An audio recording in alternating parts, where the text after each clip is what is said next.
Halo kaum intelektual sekalian, wah, wah, wow, gila, gila, gila, gila.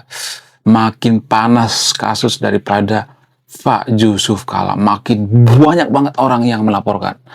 Nah, yang jadi pertanyaan, apa perbedaan dan persamaan antara kasus Pak Yusuf Kala dengan Pak Ahok? Di mana letak perbedaan dan persamaannya?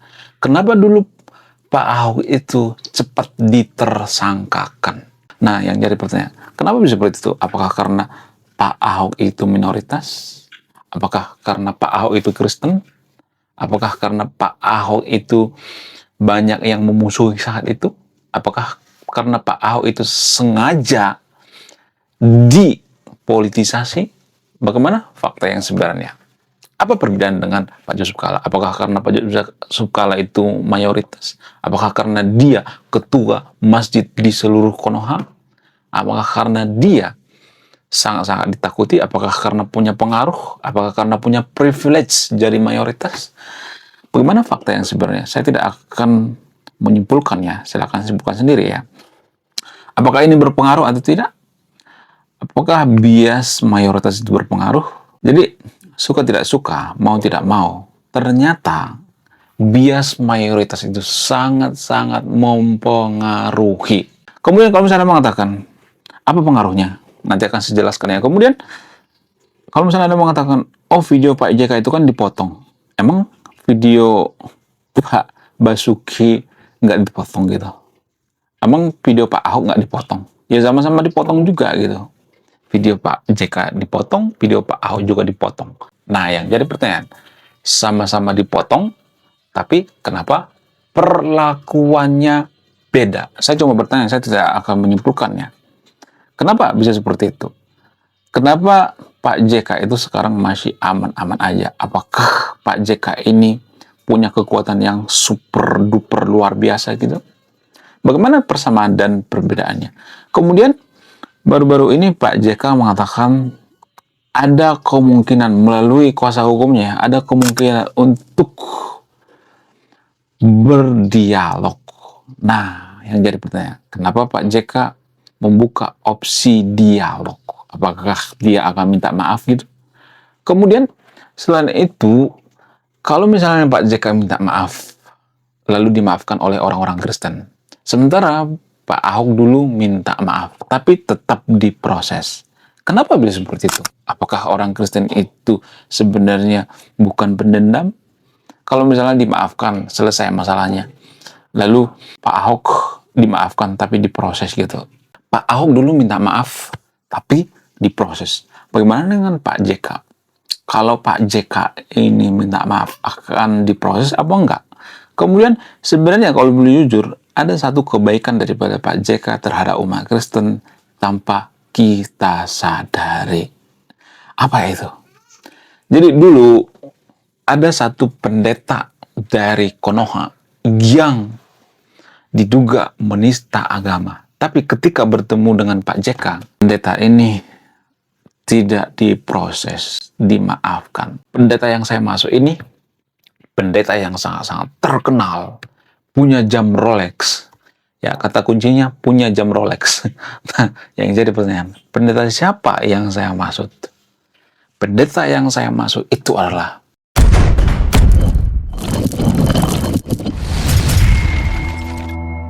ya, Pak Lumonding.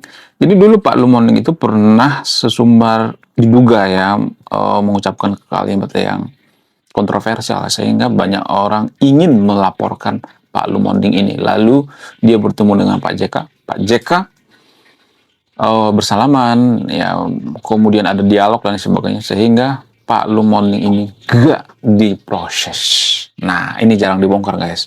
Jadi mohon maaf bagi video, saya tidak berpihak pada siapapun di sini. Saya tidak berpihak Pak Yusuf Kala, saya tidak berpihak pada umat Kristen dan sebagainya. Tapi kalau fakta ya fakta gitu ya. Kalau benar ya benar, kalau salah salah gitu ya. Kemudian bagaimana dengan kasus Pak Ahok dan kasus Pak JK ini? Apa perbedaannya? Jadi ada perbedaan yang sangat signifikannya.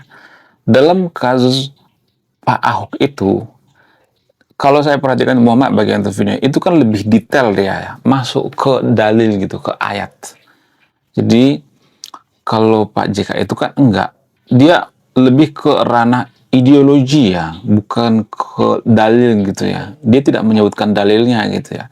Sementara dalam kasus Ahok itu kan menurut keyakinan saya, menurut dugaan saya, ada seseorang yang menyebutkan dalil di situ. Sementara dalam kasus Pak JK ini kan nggak ada menyebutkan dalil.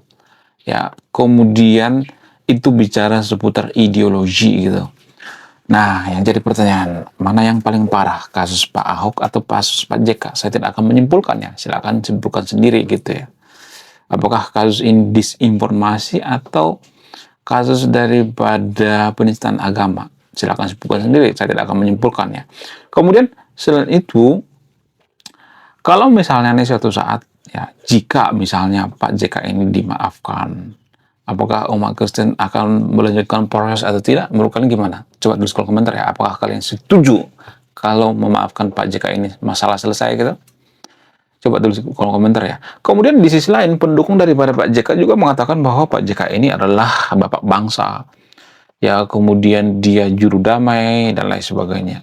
Ada banyak sebenarnya kebaikan-kebaikan daripada Pak JK ini. Itu menurut pendukungnya ya. Tapi di sisi lain ada juga yang mengatakan, enggak kok, dia kan sering ketemu dengan pihak-pihak yang sangat kontroversi seperti Taliban dan lain sebagainya. Orang-orang radikal dan lain sebagainya.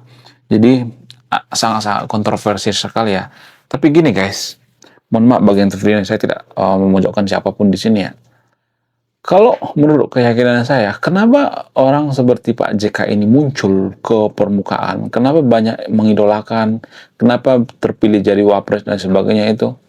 Alasannya itu ya, salah satu alasan yang paling masuk akal itu karena disclaimer on ya, nggak semua tapi ya, karena kalau saya bongkar ini mungkin akan banyak yang kejang-kejang kelanjutan berjamaah. Tapi walaupun banyak warga Konoha yang kejang-kejang kelanjutan berjamaah, tetap saya bongkar ini. Apa itu alasannya? Alasannya karena di Konoha itu ada banyak orang yang radikal. Biasanya saya tidak mengatakan bahwa Pak JK ini radikal ya. Maksudnya pemuka-pemuka agama yang lain misalnya ya, seperti banyak tuh yang radikal ya. Ustadz Feliciao menurut data ya nomor 2 paling radikal di Konoha, ada banyak tuh yang radikal. Ada banyak deh ya pokoknya ustadz yang radikal di Konoha. Nah yang jadi pertanyaan, kenapa banyak tokoh-tokoh atau pemuka agama yang radikal di Konoha? Apa alasannya? Ya seperti yang saya katakan tadi itu, karena banyak orang yang radikal di Konoha. Menurut data dari BNPT ada sekitar 33 juta orang yang radikal di Konoha. Nah itu artinya kalau di Konoha itu banyak orang yang radikal, berarti ada sesuatu hal yang salah. Apa itu yang salah? Bayangkan ada 33 juta orang yang radikal. Ya, biasanya mereka mendukung orang yang radikal gitu. Seperti Ustadz Feliciao dan lain sebagainya. Nah, yang jadi pertanyaan, kenapa di Konoha itu banyak orang yang radikal? Kalau saya bongkar ini mungkin akan banyak juga yang kejang-kejang kelanjutan berjamaah. Bukan hanya agama tertentu yang radikal ya. Di dalam semua agama juga sebenarnya ada orang yang radikal. Tapi porsinya beda-beda. Di Konoha itu porsinya lebih banyak. Nah, yang jadi pertanyaan, kenapa di Konoha itu lebih banyak orang yang radikal? Kalau Konoha itu mayoritas Buddha, kalau Konoha itu mayoritas agama Konghucu, kalau Konoha itu mayoritas agama lain, apakah orang-orang yang radikal di Konoha itu sebanyak sekarang ini? Silakan simpulkan sendiri. Saya tidak akan menyimpulkannya. Saya tidak akan mengklaim kebenaran di sini karena kebenaran hari ini belum tentu jadi kebenaran di masa depan. Seperti misalnya, zaman dulu orang percaya bahwa bumi itu datar. Nah, ketika ada penelitian, bumi itu ternyata bulat. Nah, kebenaran seperti itu. Kita tidak bisa mengklaim kebenaran sekarang dan kebenaran di masa depan. Jadi, sama halnya di Konoha. Kenapa di Konoha itu banyak orang-orang yang radikal? Apa alasannya? Salah satu alasan yang paling masuk akal. Kalau saya bongkar ini, pasti banyak nanti yang kejang-kejang kalau juga berjamaah ya. Jadi, kalau membantah, bantah pakai data ya.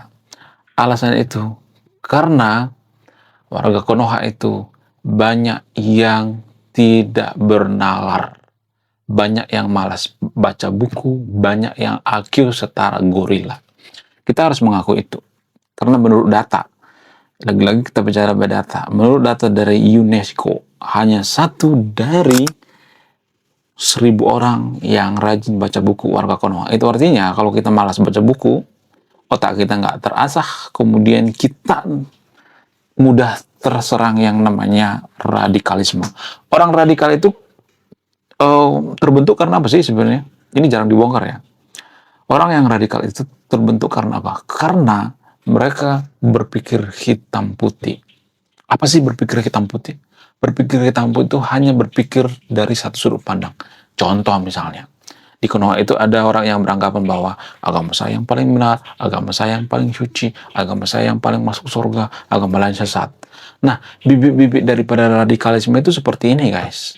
Menganggap bahwa agama yang paling benar, menganggap bahwa kebenaran mereka yang paling benar. Padahal kebenaran itu, atau klaim sepihak itu nggak selamanya benar. Seperti saya katakan tadi itu, dulu manusia menganggap bahwa manusia itu berasal dari tanah liat gitu, atau saripati tanah gitu. Tapi seiring berjalannya waktu, setelah diteliti ternyata manusia itu nggak ada hubungannya dengan tanah.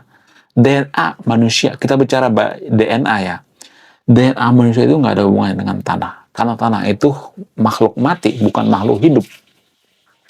Makhluk hidup tidak ada hubungannya dengan makhluk yang mati. DNA tidak ada hubungan dengan makhluk yang mati. Tanah itu tidak punya DNA karena tidak hidup. Itu data yang bisa diverifikasi zaman sekarang. Zaman dulu orang percaya bahwa manusia itu berasal dari tanah. Itu artinya bisa saja keimanan kita itu tidak selamanya benar. Karena keimanan itu menurut data, lagi-lagi kita bicara by data ya. Keimanan itu menurut data, menurut sumber, itu tidak terbukti secara empiris. Secara sudut pandang filsafat, keimanan itu adalah, ya bisa dikatakan klaim sepihak gitu. Karena tidak bisa dibuktikan secara empiris, tidak bisa dibuktikan secara logika. Keimanan itu bisa dikatakan bahwa ya kalau gua percaya ya apa boleh buat gitu. Ini bicara by data ya. Kita bicara seputar sumber data dan sebagainya. Jadi kalau mau bantah pakai data ya, jangan dibantah pakai emosi. Di Konoha itu kan data dibantah dengan emosi, dengan ejekan gitu ya. Kalau nggak bisa dibantah akan ngejek tuh ya. Apaan lu, kamu tuh nggak ngerti agama, ngaji dulu sana, sok tahu lu ya. Keluarga Konoha kan seperti itu ya. Padahal hanya 1 dari 1000 orang warga Konoha yang rajin baca buku. Saya tidak pernah menemukan orang yang rajin baca buku, yang cerdas, jadi radikal. Nggak pernah. Biasanya ya, ada juga sebenarnya. Ada juga dokter dulu yang orang radikal ya. Tapi ya mungkin dipengaruhi oleh dogma gitu ya, lingkungan dan sebagainya. Ada juga sebenarnya. Nah, pada dasarnya orang radikal itu kan apa? Karena berpikir hitam putih. Dia melihat dunia ini hitam putih. Nggak ada warna abu-abu. Dia menganggap bahwa agama lain sesat. Oh, orang lain sesat selain daripada agama sesat. Saya yang paling benar. Nah, makanya ada istilah yang mengatakan kita itu tidak boleh terlalu menganggap kita yang paling benar. Kita harus menyisihkan space sedikit gitu ya. Supaya kita skeptis. Ternyata kebenaran selama ini bukan kebenaran seterusnya gitu ya. Jadi kebenaran kita sekarang ini bukan kebenaran nanti di masa depan gitu ya. Bisa aja ada penemuan baru, ya ada penelitian baru dan sebagainya. Sama seperti agama zaman sekarang. Agama zaman sekarang kan bisa aja punah di masa depan. Kita nggak tahu kan. Ya karena dulu pengaruh agama dewa-dewi juga menganggap bahwa agama mereka itu akan eksis selamanya. Tapi ternyata kan punah juga kan. Agama sekarang juga seperti itu tanpa kita sadari. Menurut kalian gimana? Coba tulis kolom komentar ya. Saya tidak akan berpihak di video ini ya. Saya benar-benar netral. Jadi saya tidak akan memberikan kesimpulan. Silahkan simpulkan sendiri ya.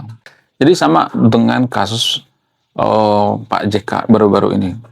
Jadi kalau misalnya ada sekelompok agama tertentu yang menganggap bahwa ketika dia berjihad masuk surga, itu kan keyakinan. Itu kan keimanan. Seperti yang saya katakan tadi itu, keimanan itu tidak butuh pembuktian empiris.